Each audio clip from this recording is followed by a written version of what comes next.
রব্বিরহামহুমা কামা রব্বায়ানি সগীরা।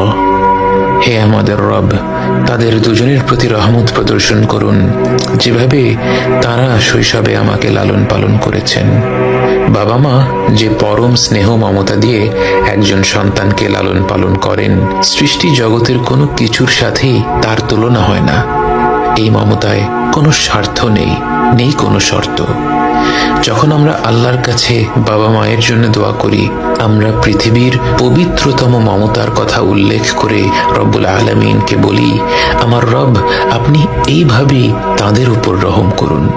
বাবা মায়ের জন্য এই দোয়াটি পবিত্র কোরআনের মাধ্যমে আল্লাহই আমাদের শিখিয়েছেন। অথচ আমরা যদি শুধু বলতাম রব্বিরহামহুমা, এটাও একটা সম্পূর্ণ দোয়া। এর অর্থ, হে রব, আপনি তাদের দুজনের উপর রহম করুন। কিন্তু আল্লাহ আমাদের শিখিয়েছেন রব্বিরহামহুমা কামা রব্বায়ানি সগীরা।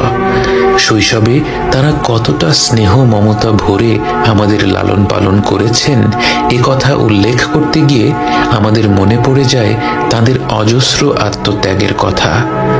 এই পৃথিবীর বুকে আমরা ভূমিষ্ঠ হওয়ার আগে থেকেই বাবা মায়ের আত্মত্যাগ আরম্ভ হয়ে যায়। রাত পেরাতে গর্ভবতী মায়ের ঘুম ভেঙে যায়, যখন তখন প্রচণ্ড ক্ষুধা পায়, শরীর খারাপ হয়, বমি হয়। বাবাকে সর্বদা সতর্ক থাকতে হয়, গর্ভবতী মায়ের যখন যা প্রয়োজন সেটার ব্যবস্থা যেন দ্রুত করে ফেলা যায়। জন্মের পর থেকে বাবা মায়ের সময়সূচি বাচ্চাকে ঘিরেই গড়ে ওঠে।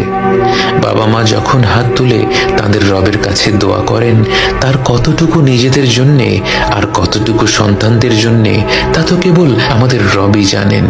এবং তিনি জানেন বলেই আমাদের শিখিয়েছেন রব্বিরহামহুমা কামা রব্বায়ানি সগীরা। হে রব, আপনি তাদের দুজনের উপর রহম করুন, যেভাবে তারা শৈশবে আমাকে লালন পালন করেছেন।